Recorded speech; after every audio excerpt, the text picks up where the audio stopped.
para poder realizar este tipo de producciones. En este momento hay muchas empresas interesadas de varios países para realizar la investigación en Uruguay. Acaba de ser publicado un estudio científico sobre la evidencia, el nivel de evidencia que existe sobre la utilidad del cannabis en determinadas patologías, y una de las conclusiones que se extrae de ese informe es que el nivel de evidencia no resulta suficiente en muchas áreas porque es imposible hacer la investigación. En la medida en que el prohibicionismo genera la necesidad de obtener la investigación por otra vía, el nivel de investigación no es el deseado. Entonces, se está buscando y promoviendo a través de este sistema la posibilidad que Uruguay sea también un centro importante de investigación para generar evidencia sobre los usos terapéuticos del cannabis. Bien, en cuanto a la conducción de vehículos, todo un tema complejo en Uruguay. En cuanto al alcohol, la tolerancia es 0. En Uruguay no se puede conducir un vehículo ni siquiera con una gota de vino o una gota de cerveza. 0 la tolerancia, y si você infringe a norma, primera vez 6 meses sin carteira de conducir y segunda vez 1 año, a la tercera no puede conducir nunca más en su vida. Lo mismo está regulado para el cannabis, a misma regulación. La tolerancia es 0 en materia de cannabis psicoactivo. Bien, rol del Estado. Como decíamos, el rol del Estado o el rol de las autoridades públicas está construido sobre este Instituto de Regulación y Control del Cannabis, el IRCA, que tiene entre sus fines principales regular las diversas etapas del proceso de producción, realizar acciones tendientes a reducir los riesgos y daños del consumo de esta sustancia y fiscalizar el cumplimiento de la ley. Este instituto se vincula con la Secretaría Nacional de Drogas y con el Ministerio de Salud Pública en una especie de trilogía IRCA, Ministerio de Salud y Secretaría de Drogas para articular políticas públicas alineadas en la materia. Este instituto tiene una junta directiva, una dirección ejecutiva, son temas de detalle que no quiero ingresar, pero sí me interesa destacar una cuestión interesante. Hay un consejo asesor que está integrado, además de por las autoridades públicas y por la academia, está integrado por los autocultivadores y por representantes de los clubes canábicos. O sea, que las personas que están involucradas con el uso de la sustancia psicoactiva forman parte del Consejo Honorario Asesor, por lo tanto tienen voz para escuchar cuáles son las sugerencias, cuáles son las situaciones en las que se encuentra. La Junta Directiva está integrado básicamente por los ministerios más vinculados al tema, Salud Pública, obviamente Secretaría de Drogas, Agricultura, etcétera. Y aquí tienen uno de los temas más originales que ya hablé varias veces, que es el del registro. Fíjense todas las actividades que, dependiendo de cuál el usuario elija, deben registrarse. Aquí deben registrarse los que plantan, los que cultivan domésticos, los clubes de canábicos, los que adquieren, las farmacias o droguerías, los que realizan la producción del cannabis no psicoactivo, los que producen para investigar, los que trabajan en el cannabis medicinal, etcétera. Esta información del registro, como señalábamos, es un dato sensible de acuerdo a la protección de datos personales, y el registro es el requisito indispensable para poder acceder a cualquiera de los sistemas autorizados por la ley. Dicho de otra forma, si alguien no se registra, está en igual situación a la que estaba antes de la ley, esto es, en el mismo sistema de ilegalidad, y si en el sistema anterior podía ser penalmente sancionado, lo puede ser en el sistema actual. De todos modos, en Uruguay, desde hace ya muchos años, el tener una proporción de la droga para el consumo personal no era punible en los hechos. O sea, ya había mucha jurisprudencia que no penaba el consumo personal. Bueno, hay toda una normativa que tampoco me parece interesante detallar sobre las infracciones y las sanciones, sobre todo a las instituciones autorizadas. Pensemos en las farmacias, en las droguerías, pensemos en los clubes canábicos y pensemos fundamentalmente en las grandes empresas autorizadas a la plantación masiva para la venta al Estado. Existe también una unidad especializada en el Ministerio de Salud para que ustedes vean el vínculo permanente con el Ministerio de Salud para ir monitoreando la aplicación de la ley. es una institución de carácter independiente, con expertos, con técnicos, y aquí viene interesante el vínculo con el legislativo, porque estos informes tienen que ser elevados a la Asamblea General Legislativa en la medida de devolver a la Asamblea Legislativa, que fue la sancionadora de la ley, información suficiente para retroalimentar la necesidad eventual de modificaciones legislativas, porque es una evidencia de que estos procesos requieren mudanzas permanentes en las distintas normas que están. Para terminar esta exposición inicial, ¿cuáles son hoy los grandes desafíos? Primero, que comience finalmente el registro de los adquirentes de cannabis en las droguerías. La idea va a ser básicamente esta: una persona se va a registrar entre las oficinas del correo, ¿correos también dito? Ante oficinas de correo con su documento de identidad, y va a ficar un registro de las huellas dactilares. Una vez que está feito el registro, a persona va a una droguería, con su huella dactilar, llena una especie de ticket, y ese ya le dice al farmacéutico hasta cuánto puede comprar esa persona, porque el sistema ya sabe cuánto compró antes, cuánto puede comprar ahora y si está autorizado para poder comprar. Entonces el farmacéutico dice, sí, está bien, aquí está la sustancia, y entrega la sustancia en las condiciones. Van a ser seguramente envases aproximadamente de 10 gramos, son lo que se está pensando con envases de 10 gramos. El segundo tema complejo es el tema bancario.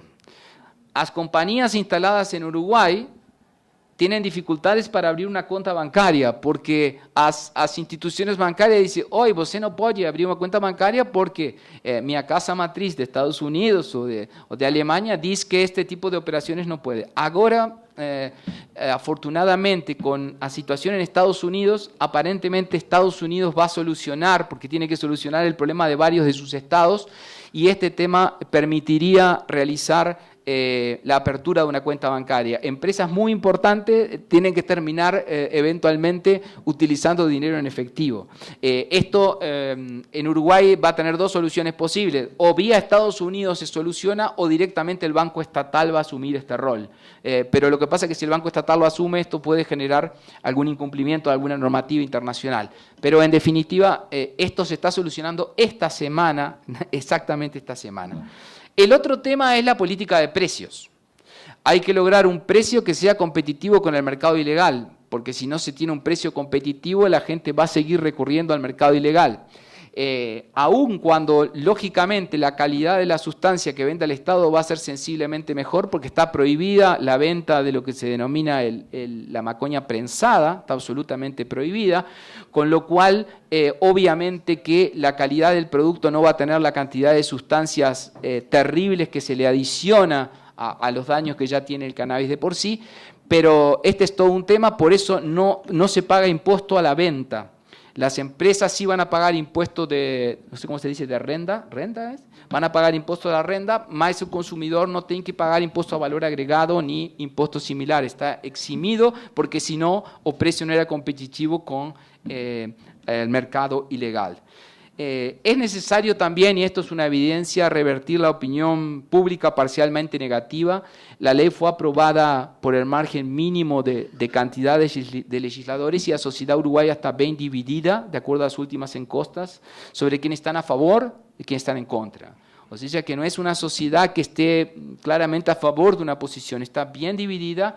Las primeras análisis de opinión pública mayoritariamente estaban en contra de la ley, Agora, pouco a pouco, que a gente vai recebendo informação, está buscando um ponto de equilíbrio, mas todavía hay mucha gente que está en una situación de oposición. Es interesante desde el punto de vista legislativo que la discusión fue transversal, esto es, en cada uno de los partidos políticos teníamos gente a favor y gente en contra.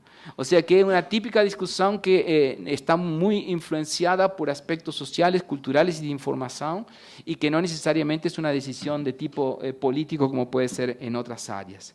Y finalmente, un gran desafío es comenzar ahora, cuando comience la venta en las droguerías, en paralelo la campaña de información y de educación necesaria para combatir los efectos perjudiciales que tiene el consumo de la droga.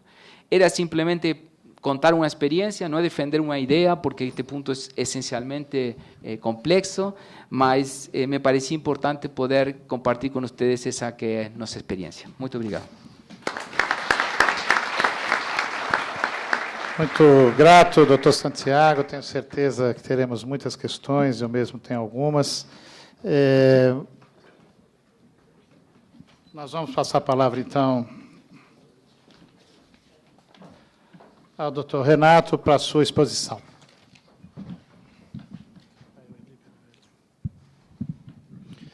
Bom, boa tarde a todos, senhoras deputadas, senhores deputados. Prazer estar aqui. Muito obrigado pelo convite. E gostaria de agradecer principalmente ao nosso palestrante pela sua ponência, que nos esclareceu muitos pontos. Espero que possamos esclarecer ainda vários outros. Um ponto em especial da sua exposição, professor, me alegrou bastante, porque ele reforça, em grande parte, uma impressão que eu tenho que já dura algum tempo, desde que eu me pus a debater, a discutir, a estudar esses temas. E foi a informação de que ainda não existem dados, seguros sobre a experiência uruguaia. E eu quero dizer que esse não é um problema só do Uruguai. Aliás, esse não é um problema dos países onde essa discussão se dá. Na verdade, o que acontece é que nós não temos dados seguros em nenhum país, porque qualquer dado que é produzido, ele é sempre disputado pelos dois lados da discussão. Eu desafio qualquer um de vocês a trazer algum dado que não seja disputado por nenhum dos dois lados.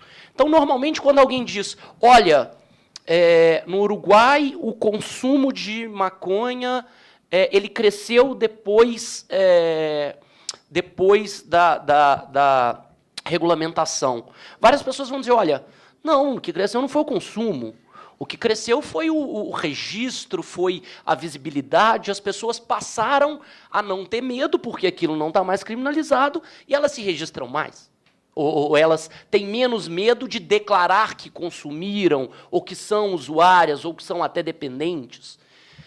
Outros dados que sempre aparecem são, olha, aumentou o número de pessoas que buscam um sistema de saúde, o número de pessoas que busca algum atendimento devido à questão das substâncias, do uso abusivo, ou de dependência mesmo.